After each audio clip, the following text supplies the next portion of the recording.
ഇനി വേറെ ചില വിഭാഗങ്ങൾ നമുക്ക് കാണാൻ പറ്റും. ജമാഅത്തെ ഇസ്ലാമിയെ പോലെയുള്ള ആളുകൾ അവർ ഇസ്ലാമിൻ്റെ പ്രസ്ഥാനമാണെന്നാണ് പറയുന്നത്, ഇസ്ലാമിന് വേണ്ടി നിലകൊള്ളുന്നവരാണെന്നാണ് പറയുന്നത്, മുസ്ലിമീങ്ങൾക്ക് ഉന്നമനത്തിന് വേണ്ടി നിലകൊള്ളുന്നവരാണ് എന്നാണ് പറയുന്നത്, എന്നാണ് വെപ്പ്. പക്ഷെ അവരും അവരുടെ ദാവത്ത് നിങ്ങൾ നോക്കിയാൽ നിങ്ങൾക്ക് കാണാൻ പറ്റും, അവരും അവരെ ചുറ്റിപ്പറ്റിയിട്ടുള്ള അങ്ങനെ ഒരുപാട് നേരത്തെ ഉണ്ടായിരുന്നതും ഇപ്പോൾ നിലനിൽക്കുന്നതുമായ മറ്റ് രാഷ്ട്രീയ പാർട്ടികൾ.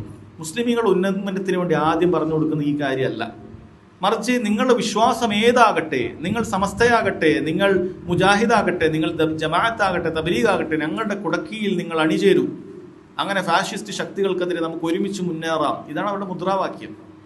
ഇങ്ങനെ വ്യത്യസ്ത അഖീദയുമായി വ്യത്യസ്ത വിശ്വാസവുമായി ആളുകൾ ഒരുമിച്ച് നിന്നതുകൊണ്ട് യാതൊരു ഉപകാരവുമില്ല. അള്ളാഹു സുബ്ഹാനഹു വ തആല അങ്ങനെയുള്ള ഐക്യത്തിനെ കുറിച്ചിട്ട് എതിർക്കുകയാണ് ചെയ്തിട്ടുള്ളത്. അത് യഹൂദരുടെ ഐക്യമാണെന്നാണ് അള്ളാഹു സുബ്ഹാനഹു വ തആല പറഞ്ഞിട്ടുള്ളത്. യഹൂദർ അങ്ങനെയാണ്, നിങ്ങൾ കാണുമ്പോൾ നിങ്ങൾ വിചാരിക്കും അവരെല്ലാവരും ഒരുപോലെയാണെന്ന് വിചാരിക്കും. പക്ഷേ വഖുലൂബുഹും ശത്ത, അവർ വ്യത്യസ്തമാണ് അവരുടെ ഹൃദയങ്ങൾ. അവർ പല വിശ്വാസക്കാരുണ്ട്, അവരിൽ പലതരത്തിലുള്ള ആചാരങ്ങൾ അവരിലുണ്ട്. അങ്ങനെയുള്ളൊരു ഐക്യം ഇസ്ലാം ഒരിക്കലും പ്രോത്സാഹിപ്പിക്കുന്നില്ല. അങ്ങനെ ഒരു ഐക്യത്തിന് യാതൊരു സാധ്യതയുമില്ല. അള്ളാഹുവിൻ്റെ അടുക്കൽ നിന്നാണ് സഹായം വേണ്ടത് എന്ന കാര്യം മറന്നുവന്നത് കൊണ്ടാണ്. നമ്മളുടെ പവറും നമ്മുടെ ഐക്യത്തിലുമാണ് നമുക്ക് സഹായം കിട്ടുക എന്ന ഒരു മിഥ്യാധാരണയിൽ നിന്നാണ് പലപ്പോഴും അതുണ്ടാകുന്നത്. നമ്മൾ എത്ര ഉണ്ടായിട്ടും കാര്യമില്ല. നബി സല്ലല്ലാഹു അലൈഹി വസല്ലം പറഞ്ഞ അവസാന കാലഘട്ടത്തിൽ മുസ്ലിമീങ്ങൾ ഒരുപാടുണ്ടാകും, പക്ഷേ അവർ ചവറുകളെപ്പോലെ, ചണ്ടികളെപ്പോലെ, മഴവെള്ളപ്പാച്ചലിൽ ഒലിച്ചു പോകുന്ന ചണ്ടികളെപ്പോലെ ആയിത്തീരും. ആളുകളെല്ലാം അവർക്ക് നേരെ കൈനീട്ടും, ആളുകളെല്ലാം അവർ ഉപദ്രവിക്കാൻ തുടങ്ങും. അപ്പോൾ കാരണം ചോദിക്കുമ്പോൾ അവരെന്ത് ചെയ്യാണ്? അവർ ദീനിൽ നിന്നും അകന്നത് കൊണ്ടാണ് എന്നാണ്. അവർക്ക് ദീനൊന്നും ഇല്ല. ആ ദീനിൽ ഏറ്റവും പ്രധാനപ്പെട്ടത് നിസ്കാരമല്ല, തൗഹീദാണ്. ആ തൗഹീദ് നിങ്ങൾ ആളുകൾക്ക് പറഞ്ഞു കൊടുത്തു നോക്കൂ. അത് കുറഞ്ഞ സംഘമാണെങ്കിലും ശരി, അള്ളാഹു സുബ്ഹാനഹു വ തആല സഹായം ഉണ്ടാകും. ബദറിൽ 313 അല്ലെങ്കിൽ അത്രയും ആളുകൾ മാത്രം ഉണ്ടായപ്പോൾ അതിന് 3 ഇരട്ടി ആളുകൾക്കെതിരെ, സർവ്വ ആയുധമുള്ള സൈന്യമുള്ള ആളുകൾക്കെതിരെ അള്ളാഹു സുബ്ഹാനഹു വ തആല സഹായം നൽകി. അതിലൊരു പാഠമില്ലേ? അപ്പോൾ ആ സഹായം അള്ളാഹു സുബ്ഹാനഹു വ തആല ഖിയാമത്ത് നാൾ വരെ വാഗ്ദാനം ചെയ്തിട്ടുള്ള കാര്യമാണ്.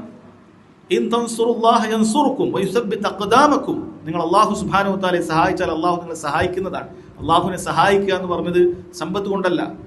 മാ ഉരീദു മിൻഹും ബിർറിസ്കി വമാ ഉരീദു അൻ യുത്ഇമൂൻ ഇന്നല്ലാഹ ഹുവർ റസ്സാഖു ദുൽ ഖുവ്വത്തിൽ മതീൻ.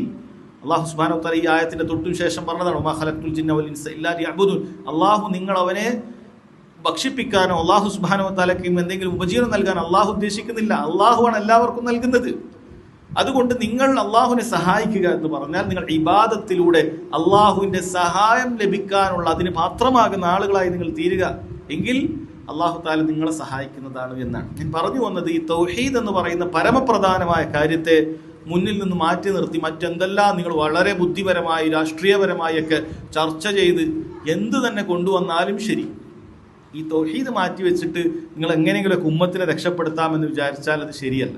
അല്ലെ, ഈ ആളുകൾ എന്ത് ശിർക്ക് ചെയ്യുന്നത് കണ്ടാലും അവരോട് പോയി ചിരിച്ച് അവരോട് പോയി മറ്റു കാര്യങ്ങൾ ഷൂർ ചെയ്ത് ഈ കാര്യം മാത്രം പറഞ്ഞു കൊടുക്കുകയില്ല.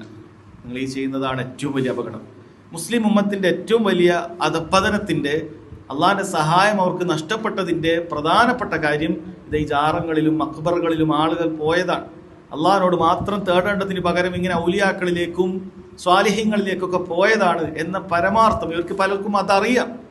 പക്ഷെ അവർ ദാവത്തിൻ്റെ മസ്ലഹത്ത് എന്ന് പറഞ്ഞിട്ട് ചില പണ്ഡിതന്മാർ പറഞ്ഞതുപോലെ, ഷെയ്ഖ് മുഖ്ബിൽ റഹിമഹുല്ലാഹി പോലെയുള്ള പണ്ഡിതന്മാർ പറഞ്ഞതുപോലെ, അത്തരം മസ്ലഹത്തുകളെ ഒരു വിഗ്രഹമാക്കി അവർ തീർത്തിരിക്കുന്നു എന്നാണ്. ദാവത്തിൻ്റെ മസ്ലഹത്ത് എന്ന് പറഞ്ഞിട്ട് യഥാർത്ഥത്തിൽ അതിനുവേണ്ടി ഇസ്ലാമിൻ്റെ പരമപ്രധാനമായ കാര്യത്തെ വരെ മാറ്റിവെച്ചു, തൗഹീദിനെ വരെ മാറ്റിവെച്ചു. കാരണം തൗഹീദ് മുന്നിൽ വന്നാൽ മസ്ലഹത്തില്ല, തൗഹീദ് വന്നാൽ ഐക്യം പോകും, തൗഹീദ് വന്നാൽ ഭിന്നിപ്പുണ്ടാകും എന്നാണ് പറയുന്നത്. അല്ലാതെ അവരുടെ നാവുകൾ കൊണ്ട് അവർ പറഞ്ഞു. നിങ്ങൾ ഇത്തരം ഷിർക്കിനെതിരെ എന്ന് പറഞ്ഞിട്ടുള്ള പരിപാടികൾ നടത്തുന്നത് കൊണ്ടാണ് മുസ്ലിമീങ്ങൾക്കിടയിൽ അനൈക്യമുണ്ടാകുന്നത്. പ്രത്യേകിച്ചും ഈ ഫാഷിസ്റ്റ് ശക്തികൾ നമുക്കെതിരെ നീങ്ങുന്ന സമയത്ത് നിങ്ങൾ ഇത്തരം വർത്തമാനങ്ങൾ പറയരുത്, നിർത്തിവെക്കണം.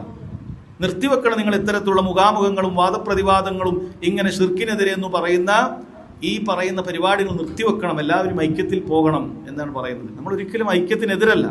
ആളുകൾക്കിടയിൽ സമാധാനം, മുസ്ലിമീങ്ങൾക്കിടയിൽ ഐക്യമുണ്ടാകണമെന്ന് ഏറ്റവും നന്നായി ആഗ്രഹിക്കുന്നവരാണ്. പക്ഷേ ശിർക്കൻ വിശ്വാസവുമായി ആളുകൾ ഇങ്ങനെ ഐക്യപ്പെട്ടത് കൊണ്ട് അള്ളാഹിൻ്റെ ഭാഗത്തുള്ള സഹായം കിട്ടുകയില്ല. കാരണം അള്ളാഹ്ക്ക് ഇങ്ങനെയുള്ള ആളുകൾ ഇഷ്ടമല്ല.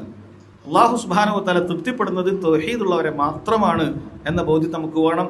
അമ്പിയാക്കളുടെ പരമപ്രധാനമായ ദഅവത്ത് അതെന്താണെന്നുള്ള കാര്യം ബോധ്യം വേണം.